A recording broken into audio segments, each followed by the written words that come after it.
안녕하세요. 저는 올해 34살 경기도에서 작은 건축사무소를 운영하고 있는 사람입니다. 결혼한 지는 이제 4년이 되었고, 제 아내는 2살 어린 32살의 여성입니다. 이름은 민지라고 하죠. 우리는 꽤 평범한 연애를 하다가 2년간 만남 끝에 결혼했습니다. 저는 꽤 성실한 성격이고 사람들에게 착하다는 말은 종종 들었습니다. 무례한 사람들을 보면 속으로 화는 나지만 겉으로는 아무렇지 않은 척 넘기는 타입이죠. 결혼 생활에서도 크게 다르지 않았습니다. 아내가 원하면 가능한 범위 내에서 뭐든 들어주려고 했고 서로의 시간을 존중하며 살아가고 있다고 믿었습니다. 문제는 작년 여름 아내가 이제 정말 공무원 시험을 진지하게 준비하고 싶다고 말한 시점부터 시작됐습니다. 민지는 대학 졸업 후 이런저런 계약직을 전전했습니다.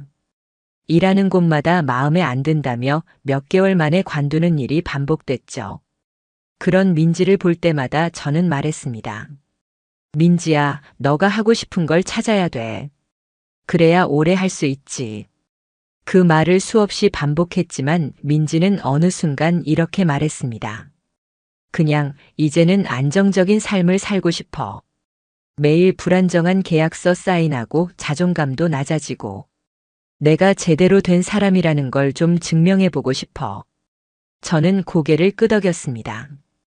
그리고 그녀가 진짜로 공부에 집중할 수 있도록 서재방을 비워주고 독서실 비용을 대줬으며 도시락이며 간식이며 아침마다 준비해주기 시작했습니다. 회사를 나서기 전에는 늘 그녀의 눈을 보고 말했죠. 힘내. 오늘도 내 하루를 응원해. 그녀는 고마워.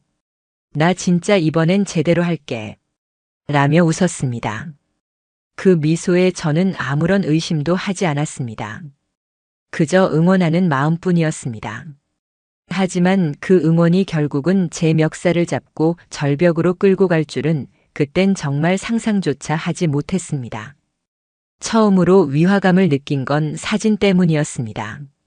어느 날이었습니다. 아내가 공부하는 모습이라며 독서실 책상 위에서 찍은 셀카를 보냈는데 제가 며칠 전에 받았던 사진과 너무 비슷하다는 생각이 들었습니다. 책도 같고 형광펜도 같은 위치에 있고 커피잔도 그대로였습니다. 단지 얼굴 표정만 다르게 찍은 사진. 혹시 저장해둔 사진을 보낸 건 아닐까? 순간 그런 생각이 스쳤지만 대수롭지 않게 넘겼습니다. 그냥 같은 자리에 앉으니까 그런가 보다. 그 다음 주 또 한 번 이상한 점이 있었습니다. 아내가 독서실에 있다고 한 날 우연히 근처를 지나다가 점심이나 같이 먹자는 생각에 그 독서실 근처 카페에 들렀습니다. 그리고 전화를 걸었죠. 여보, 근처인데 잠깐 커피 한 잔 어때? 지금 집중 중이라 좀 그래. 조용히 해야 해서 그녀의 목소리는 조금 당황한 듯 들렸습니다. 저는 그 말을 듣고 그냥 알겠다고 하고 돌아서려다가 뭔가 이상하다는 생각에 독서실 건물 로비에서 앉아 있었습니다. 1시간이 지나도 2시간이 지나도 그녀는 나오지 않았습니다. 그리고 전화를 했을 땐 이제 막 집에 가려고 나왔다고 말했습니다. 그런데 저는 그 시간 동안 그 건물 1층에 앉아 있었죠. 그녀는 그곳에 없었습니다. 그때부터 저는 의심을 하기 시작했습니다. 믿고 싶지 않았지만 이상한 점은 점점 늘어났습니다. 도시락을 싸줬는데 돌아오면 먹지 않은 날이 많았습니다. 입맛이 없었어라는 답변뿐이었죠. 공부한다며 나갔던 날인데 책상이 그대로였습니다. 포스트잇, 필기구, 메모지 위치까지 어제랑 완벽히 같았습니다. 그러던 어느 날 그녀가 보낸 사진 한 장이 도착했습니다. 그날도 공부 중이라고 말했기에 저는 아무 의심 없이 사진을 열었습니다. 그런데 사진 속 배경에 낯선 남자의 팔뚝이 살짝 찍혀 있었습니다. 소름이 돋았습니다. 그 남자의 팔에는 은색 시계가 있었고 그날 아침 제가 아내와 인사했던 그 복장에는 그 어떤 남성 시계도 없었죠. 그녀의 표정은 자연스러웠습니다. 하지만 전 눈을 뗄 수 없었습니다. 그건 분명 침대 위에서 찍은 사진이었습니다. 그리고 그 순간 제 뇌리에는 한 가지 생각이 들었습니다. 이 여자가 날 속이고 있다. 그 이후 저는 행동에 들어갔습니다. 그녀의 위치 기록 확인, 독서실 출입 기록 확인, 카드 사용 내역 조회, 차량 블랙박스 영상 확인 모든 것이 하나의 방향으로 모아졌습니다. 그녀는 독서실에 없었다. 그리고 그 시간에 누군가를 만나고 있었다. 마침내 직접 확인해야겠다는 생각이 들었습니다. 다음 날 저는 회사를 하루 비우고 아내가 나서는 시간에 몰래 뒤를 밟았습니다. 그녀는 버스를 타고 강남의 번화가 쪽으로 향했습니다. 그리고 도착한 곳은 독서실이 아니었습니다. 호텔이었습니다. 그녀는 주저없이 그 안으로 들어갔고 10분쯤 후 한 남자가 도착했습니다. 그 순간 제 손에 들고 있던 커피가 떨어졌는지도 몰랐습니다. 그날 밤 저는 아무 말도 하지 않았습니다. 그녀는 언제나처럼 오늘 공부 잘했어. 피곤하다. 고 말하며 샤워실로 들어갔습니다. 저는 그 말 한마디에 피가 거꾸로 솟는 기분이 들었습니다. 그날 밤 잠들지 못한 채 천장을 바라보며 스스로에게 다짐했습니다. 절대 감정적으로 움직이지 마라. 차갑게, 천천히, 그리고 완벽하게. 그래서 절대 용서받을 수 없는 대가를 치르게 만들어라. 그날 이후로 저는 다짐했습니다. 감정적으로 움직이지 않겠다고요. 눈물도 분노도 절망도 잠시 접어두고 하나하나 아주 천천히 그녀의 실체를 벗겨내기로 했습니다. 어설프게 따지고 들면 그녀는 거짓말로 회피할 겁니다. 그냥 친구야. 내가 예민한 거야. 우연히 만난 거였어. 이런 말들이 나올 게 뻔했습니다. 그런 말로는 부족했습니다. 저는 법 앞에서 절대 빠져나갈 수 없을 만큼의 증거가 필요했습니다. 먼저 그녀의 위치 기록을 조회했습니다. 다행히도 예전 아이폰을 쓸 때 등록해뒀던 아이클라우드 계정이 남아 있었고 그 위치 추적 기능이 아직 꺼지지 않은 상태였습니다. 비밀번호도 그대로였고 아이클라우드에서 나의 찾기를 통해 그녀의 일주일간의 동선을 확인할 수 있었죠. 결과는 충격적이었습니다. 독서실이라고 말한 날 그녀는 독서실 근처엔 단 한 번도 가지 않았습니다. 오히려 강남구 논현동, 송파구 방이동, 그리고 분당선 인근 모텔촌을 반복해서 방문하고 있었죠. 시간대도 일정했습니다. 오전 11시부터 오후 5시 사이. 제가 회사에서 가장 바쁜 시간대였습니다. 그 다음은 신용카드 사용 기록. 그녀는 제가 만들어준 가족 카드를 주로 사용하고 있었는데 거기엔 최근 한 달 사이 커피, 음식, 렌터카 특정 카페의 결제 내역이 자주 보였습니다. 그중 몇 곳은 1인용이라기엔 어색한 양이었고 한 카페는 제가 예전에 친구와 갔다가 기억하던 데이트 스팟이었습니다. 그녀는 저와의 추억이 있는 장소에서 다른 남자와 시간을 보내고 있었던 거죠. 카드를 끊고 위치를 확인하며 그녀의 거짓말을 눈으로 검증하기 시작했습니다. 하루는 이렇게 흘렀습니다. 아침 10시쯤 그녀는 독서실에 간다고 말했습니다. 저는 아무 말 없이 웃으며 도시락을 쥐어주고 작별 인사를 했죠. 그녀가 나서고 30분 뒤 저는 집에 설치해둔 미니 카메라들을 다시 확인했습니다.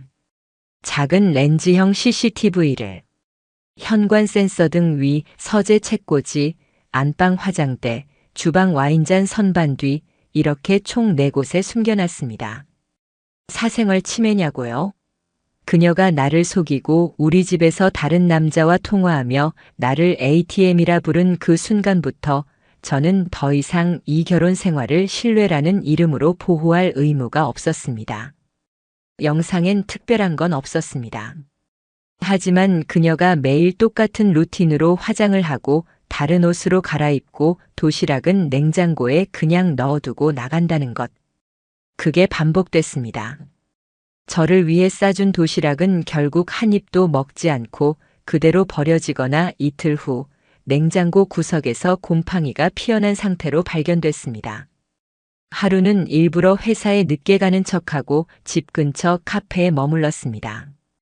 그녀가 나간 뒤 차에 몰래 따라 붙었고 그녀가 들어간 곳은 상일 모텔이라는 지하 1층짜리 허름한 모텔이었습니다. 30분쯤 후 중년의 남자가 들어갔고 그들은 2시간이 지나서야 함께 나왔습니다. 그녀는 웃고 있었고 남자는 허리를 감싸며 그녀의 머리를 쓰다듬고 있었습니다. 그 순간 저는 깨달았습니다. 이건 감정의 문제도 아니고 사랑의 유무를 따질 문제가 아니었습니다.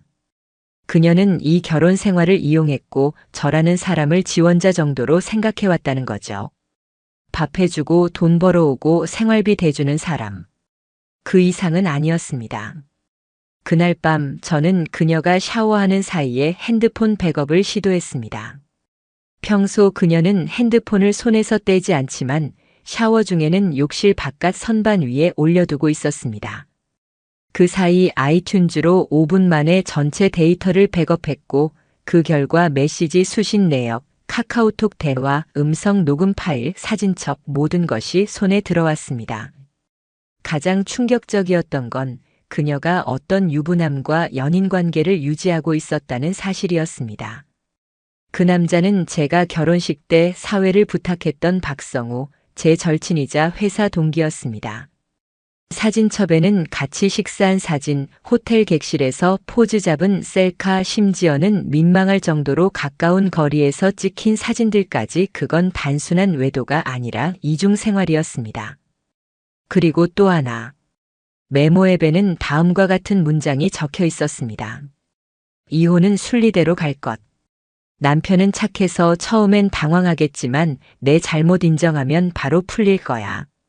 아이 얘기 꺼내지 않도록 조심. 아이 얘기? 그녀는 임신한 적이 없었습니다.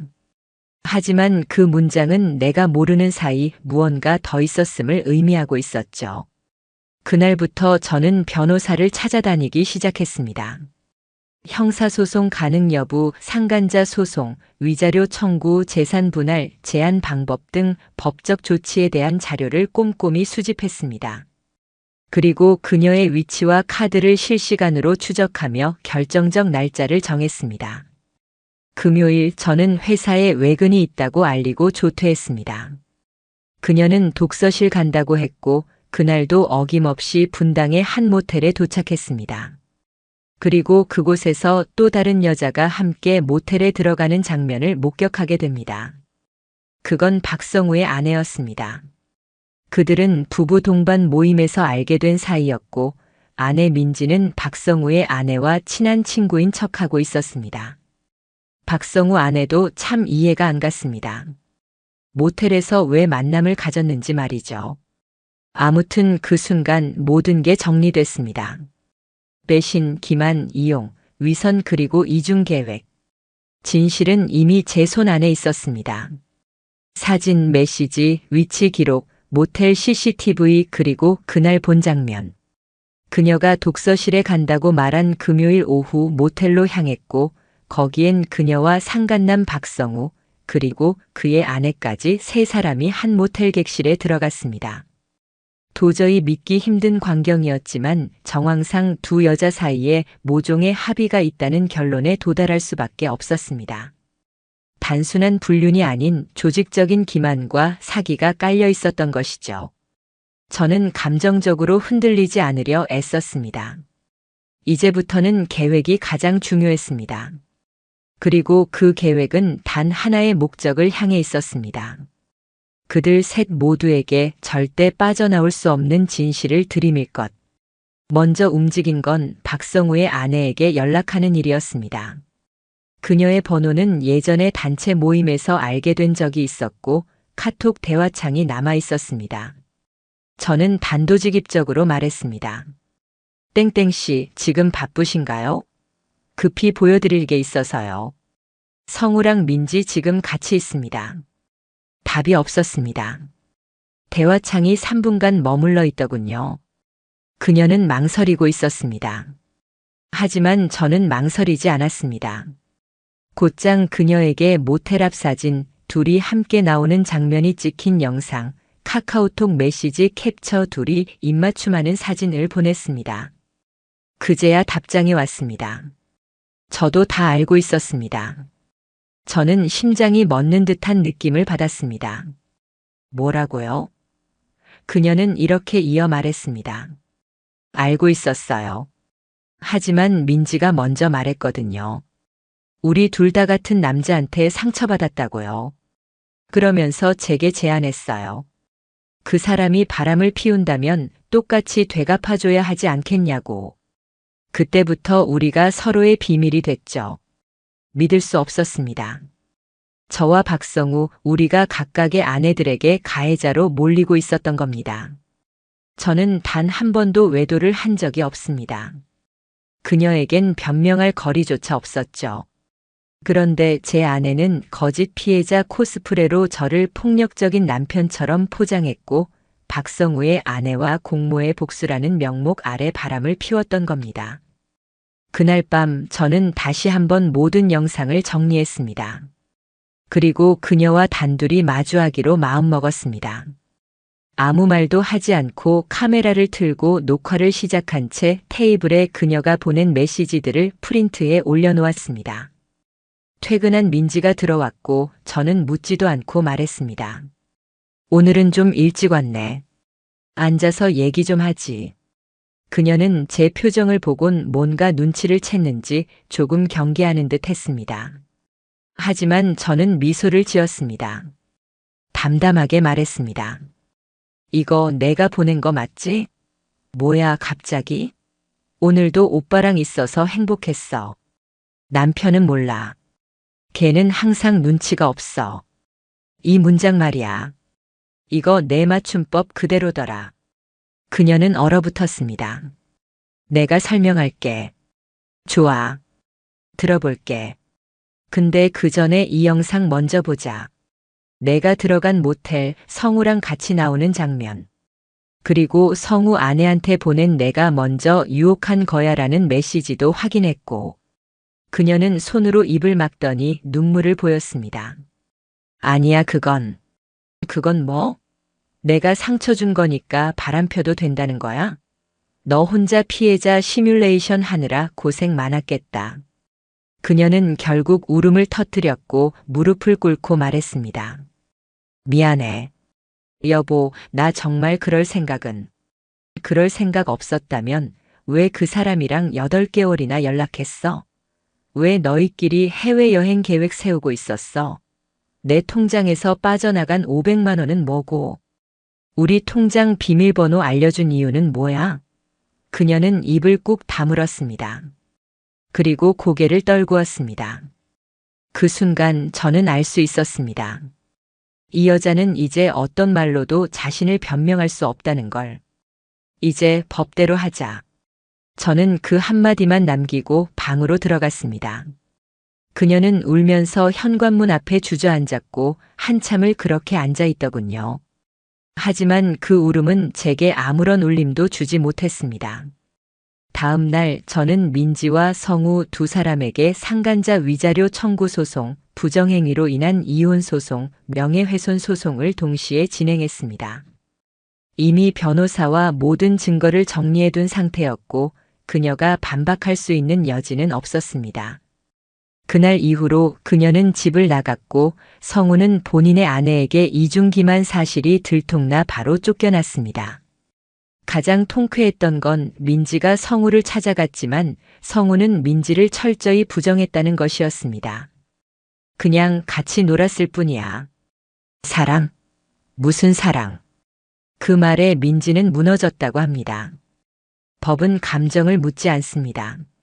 사람이 얼마나 상처받았는지, 얼마나 고통스러웠는지는 증거 없이 말할 수 없습니다.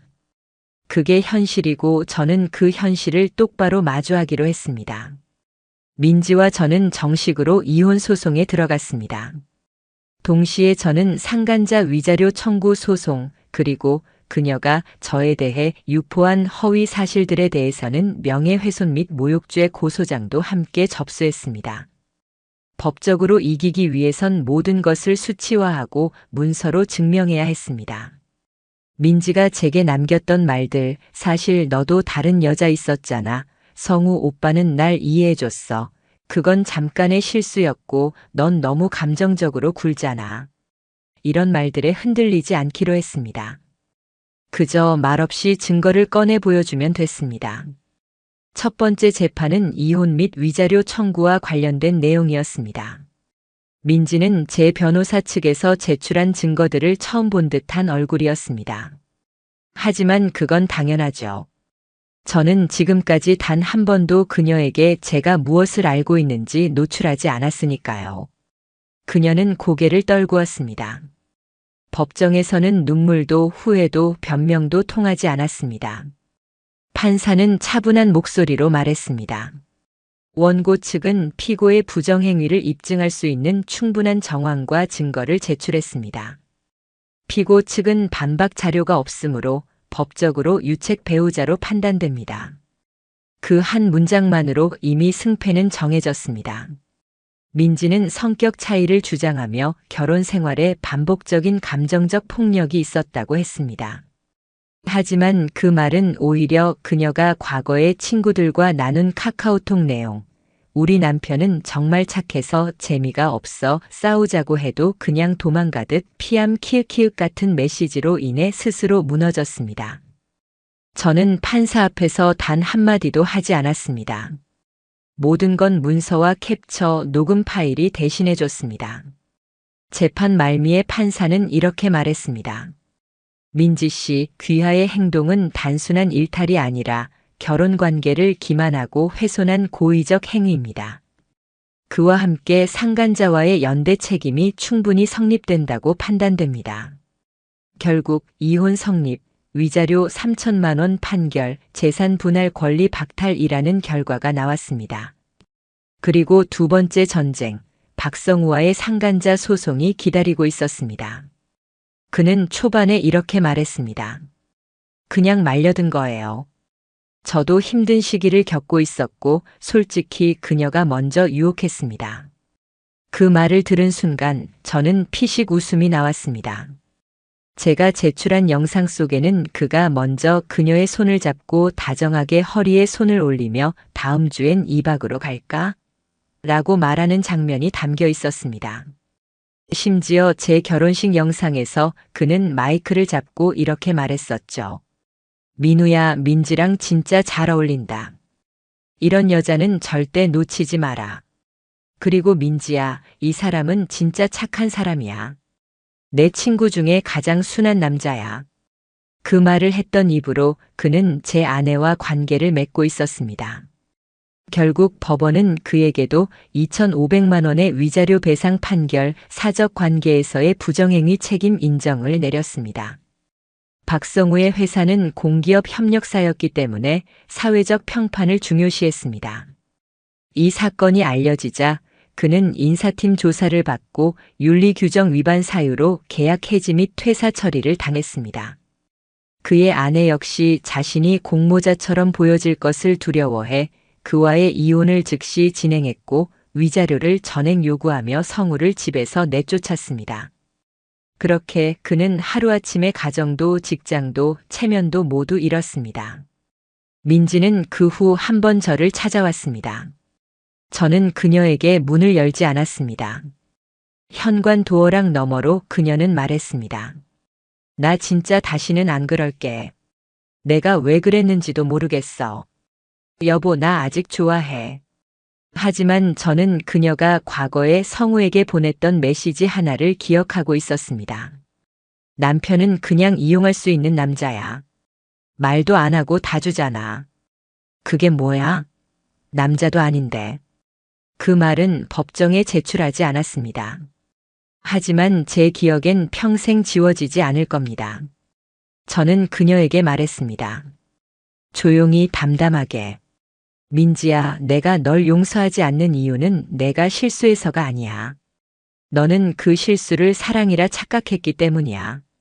그녀는 울면서 돌아섰고 그 뒤로는 단 한 번도 제 삶에 다시 나타나지 않았습니다. 그들은 웃으며 배신했고 저는 침묵하며 복수했습니다. 그리고 이제 모든 것이 끝났습니다. 남은 건 잃은 것이 아니라 지켜낸 제 삶이었습니다. 이혼 소송과 상간자 소송이 마무리된 뒤 저는 제 삶을 처음부터 다시 정리했습니다. 민지가 떠난 빈 방은 몇 달 동안 그대로 뒀습니다. 그 흔적들을 억지로 없애고 싶진 않았습니다. 왜냐면 그 방이야말로 제게 절대 다시는 그렇게 살지 않겠다는 가장 강력한 증거였기 때문입니다. 한 달쯤 지났을 때 저는 우연히 박성우의 아내에게 연락을 받았습니다. 처음엔 놀랐지만 그녀는 단순히 저에게 한 가지를 알려주고 싶었다고 했습니다. 그 사람 요즘 모텔 알바하고 있어요. 전 직장에서 해고된 후 업계에서 나쁘게 소문이 퍼졌고 이직은 실패했습니다. 여기저기 수소문해도 아무도 그를 채용해주지 않았다고 합니다. 공기업 하청업체 출신이라는 이력도 더 이상 도움이 되지 않았죠. 심지어 본인 이름으로 인터넷에 떠돌고 있는 불륜 정황 캡처들 때문에 면접조차 못 들어가는 곳도 많았다고 합니다. 그는 결국 생활비를 벌기 위해 모텔 야간 카운터 일을 시작했고 밤 10시부터 새벽 6시까지 시급 9,800원으로 일하고 있다는 겁니다. 민지의 소식은 더 처참했습니다. 위자료를 낼 돈이 없었던 그녀는 본가에 돌아갔습니다. 하지만 부모님은 그녀가 했던 일을 알고 있었고 이 집에선 내 이름 꺼내지도 마라 며 방문조차 허락하지 않았다고 합니다. 결국 그녀는 SNS에 중고 물건을 팔며 근근히 생활하고 있었고 한때 다녔던 영어학원 강사 지원도 모두 탈락한 상태였습니다. 그녀는 부정행위로 인한 이혼 이력 때문에 공공기관, 교육기관 취업에 제약이 생겼고 이력서에도 그 공백을 설명하지 못했습니다. 저는 단 한 번도 그들에게 직접 연락한 적이 없습니다. 하지만 그들의 근황은 하나둘씩 제게 들어왔습니다. 이상하게도 아무리 멀어져도 그런 부류의 사람들은 자기가 겪는 불행을 세상 탓으로 돌리며 입으로 떠들고 다니거든요. 한 번은 지인의 결혼식장에서 민지를 봤다는 사람이 있었습니다.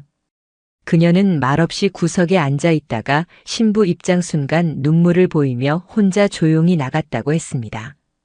그걸 전해 들은 저는 그저 창밖을 바라보며 조용히 중얼거렸습니다. 이제야 자기가 어떤 짓을 했는지 알게 된 걸까 복수를 계획하고 증거를 수집하고 법정에 서고 모든 걸 마무리할 때까지 저는 단 한 번도 분노라는 감정에 휘둘리지 않았습니다. 그저 사실만을 바라봤고 제 삶을 지켜냈습니다. 그리고 지금 저는 여전히 그 건축사무소를 운영하고 있습니다. 조금 더 작고 조용한 동네로 옮겼지만 일은 끊이질 않습니다. 혼자 사는 집은 처음엔 낯설었지만 이제는 책장마다 제가 고른 책들로 가득하고 주방엔 먹고 싶은 걸 직접 요리할 수 있는 공간이 생겼습니다. 누구의 눈치를 보지 않아도 되고 누가 뒤에서 무슨 짓을 할까 의심하지 않아도 되는 하루하루입니다. 이야기를 마치며 전 이 말을 꼭 전하고 싶습니다. 사랑은 신뢰 없이는 아무 의미가 없습니다. 사랑을 가장한 기만은 결국 언젠가는 무너집니다. 그리고 그 무너짐은 가장 조용하고 가장 무섭게 찾아옵니다.